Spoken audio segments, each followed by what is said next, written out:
The parishioner knocked on the door to my office in between services at a church I used to serve. She said that as she got in the car on her way out of the first service, she found what looked like a ballad on her windshield, stuck beneath the windshield wiper. In fact, all the cars in the parking lot had one of them, and she showed it to me. There was a statement from a disgruntled member or members regarding the state of affairs at the church, especially regarding the difficult conversations being had in a quote-unquote confidential staff parish relations committee around the need to move from 2 appointed pastors for that church to go to 1. The church could not financially or missionally sustain both. Earlier in the week, I was the one to suggest that this was the right course of action, regardless of which pastor left. Leaders must make decisions. Well, mine didn't go over well. A few months earlier, the contemporary worship leader of that church threw his keys at me on the way out of a worship committee meeting, quitting on the spot. I won't go into details, but let's just say things weren't great at the church. And I was the one in charge. But that Sunday morning was tough. The ballot was just that, placed on all the cars during the first service. On it, the maker pointed out that his or her or their problems with me, and there was a place for people to put a check mark next to the pastor they wanted to have stay. They were to place their ballot in a particular place to be picked up later. It was no surprise that there was no name indicating how wonderful that idea was. Well, I was demoralized. Some of the very people God had called me to lead were upset with my ministry, including some key leaders.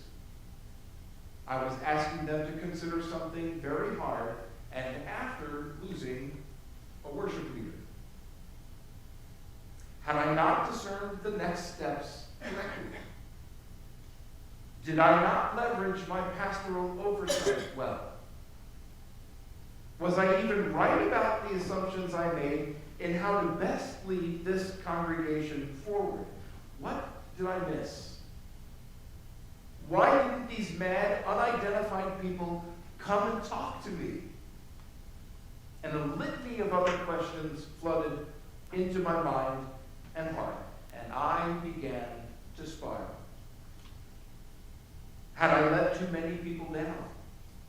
Worse, had I let God down? What kind of pastor am I anyway? So I sat in my office, I put my head in my hands, and I asked God the question we all ask at times, which is, why? And I told him how I was feeling. I also allowed a tear or two to fall, but not much more, because I needed to lead a second worship service in 15 minutes. So I had a 10-minute prayer time. And the prayer I prayed was a lament. Your turn. Did you ever have a time, or maybe you are in a time, when your world became a mess? Maybe it was your doing, maybe it wasn't. There are certainly some things that are very appropriate and important to lament. The death of a loved one, illness, broken relationships, regrets, the state of the world, division, oppression, social injustice, and sometimes your personal state of affairs. A lot of time, these things bring us to suffering, which is an expectation of those who follow Christ. But exactly what is a lament? Is it a gripe session? Is it venting? Is it just complaining? Is it a synonym for grief? What is it? The book of Psalms, an ancient collection of songs and prayers from a people who were no strangers to suffering, can guide us in this practice. N.T. Wright, you may have heard that name before. He wrote a piece for Time magazine on resisting the temptation to offer explanation for our current crises. He invites his readers to remember that Christianity offers us a way to lament that leads to hope. It is no part of the Christian vocation, then he said, to be able to explain what's happening and why. In fact, it is part of the Christian vocation not to be able to explain and to lament instead. As the Spirit laments with us, so we become, even in our self-isolation, small shrines where the presence and healing love of God can dwell. Lament is both personal and corporate, both internal and external. It is ultimately a perfectly legitimate and very powerful prayer. God expects it from us and is ready to hear it. He may not answer it, but he hears it. Last Sunday, Pastor Nancy made the point that our mountaintop experiences are what give us the encouragement we need to go back down into the valley. Indeed, that is where our focus for Lent will be this year, in the valley. But we are going to use the topic of lament to bring us through the valley, which is the title of our Lent series. The valley is not a place we want to stay in, but rather a place to move through. Yea, though I walk through the valley of the shadow of death. For example, how do we walk through the valleys of life after the mountaintop experience has faded? One of the important ways of doing this is to lament, personally and as a church, and your pastors will encourage you to do so for the next 6 weeks, for the reason of being ready for Easter. To lament is to pray in a special way. Back to N.T. Wright. Lament is 5 things. First, it's praise. Lament is not just complaining. When we lament, we are bringing our complaints to God because of who God is. We know we cannot handle our pain on our own, yes? God is the only one capable of changing things. That is the praise we offer. 2, lament is proof of the relationship. It shows that we need God and we trust God that he is there, especially when we are in need. There are some that may have been taught that complaining to God or about God's perceived absence is a sign that they are unfaithful. However, part of being in a relationship is being able to go to the other party when we are hurting or when things aren't right. Third, lament is a pathway to intimacy with God. A big part of intimacy in a relationship is about being able to trust the other person enough to be vulnerable. Lament shows that we trust God. 4, lament is a prayer for God to act. Lament includes a request. You just sang it. When I call, answer me, you just sang. Those who suffer are in pain and sorrow, and they are waiting. Suffering makes it feel like things have been this way forever, or that there is a fear that it will last forever. Lament comes out of things not going the way we think they should. So lament includes a plea for God to show up. And 5th, lament is participation in the pain of others. We have all different kinds of enemies in this world, chief among them being Satan. But even if they aren't our direct enemies, they exist. Some of them are systematic, like racism or sexism, etc. Lament is an appropriate and faithful response to being pursued by all kinds of enemies. Lament is not just about what we go through as individuals, it is also a beautiful expression of solidarity with others who are suffering. We will explore all of those: praise, proof of the relationship, a pathway to intimacy with God, a prayer for God to act, and participation in the pain of others as we go through this entire series. But Psalm 13 for us today is a great example of a lament and an excellent place to start. First, in order to read Scripture properly, to get a proper interpretation, is to get the background, the reasons why somebody wrote what they wrote already. So the background is this, but it's not much.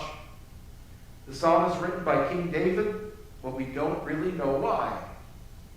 One of the church fathers thought it was written in response to David's son Absalom when he was at odds with his father, the king. Others think it might have been written when Saul was after David. The well-known Baptist preacher Charles Spurgeon says, we shouldn't try to figure it out. And I agree, it's not the main point of the psalm. The main point is David's response to his world being turned upside down. Its power is in that David gets and gives a voice to his feelings in response to what can negatively happen in anyone's life, including ours.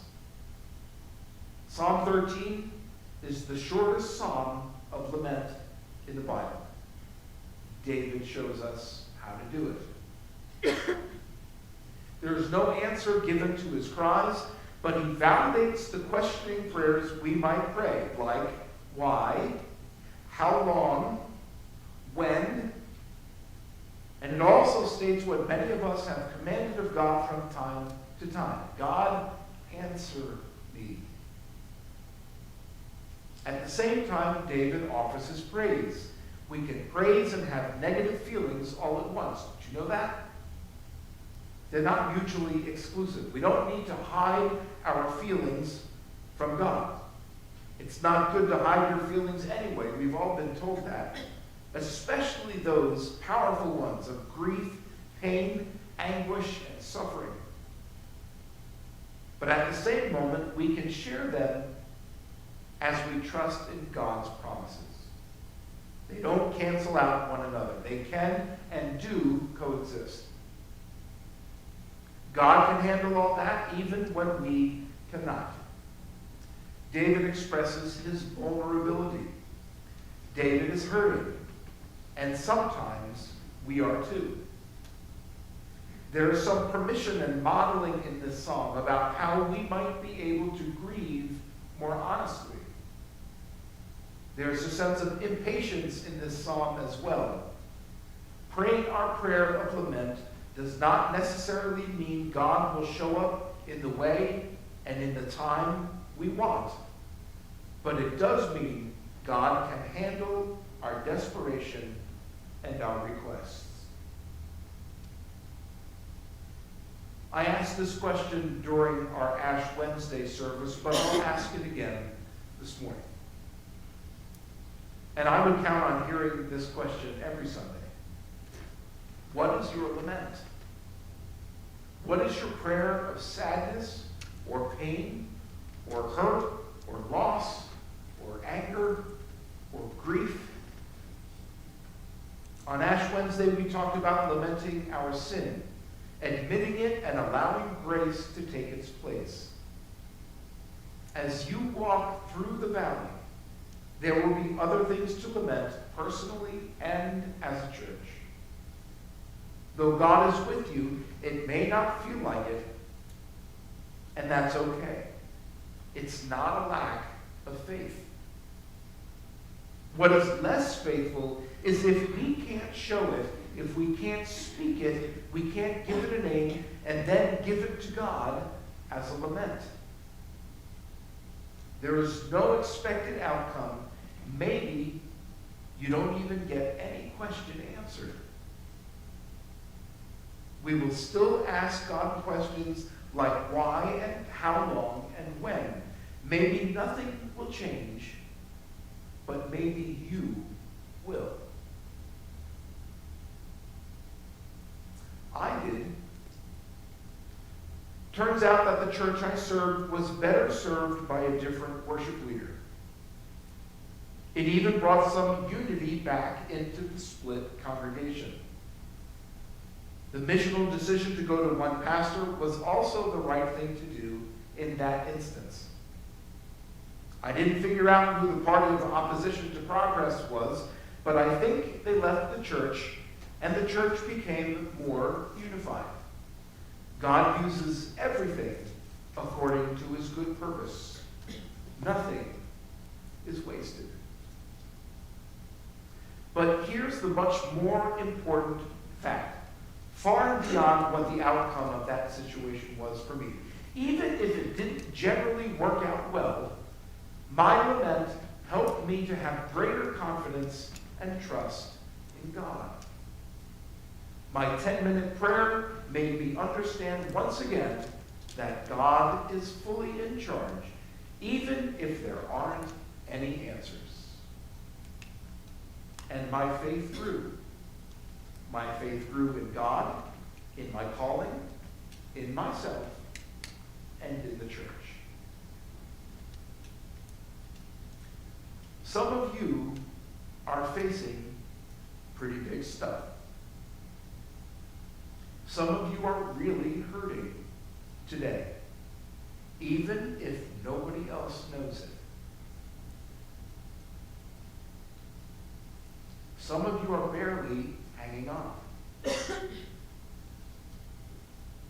Most of us are facing the regular, everyday trials and tribulations of life.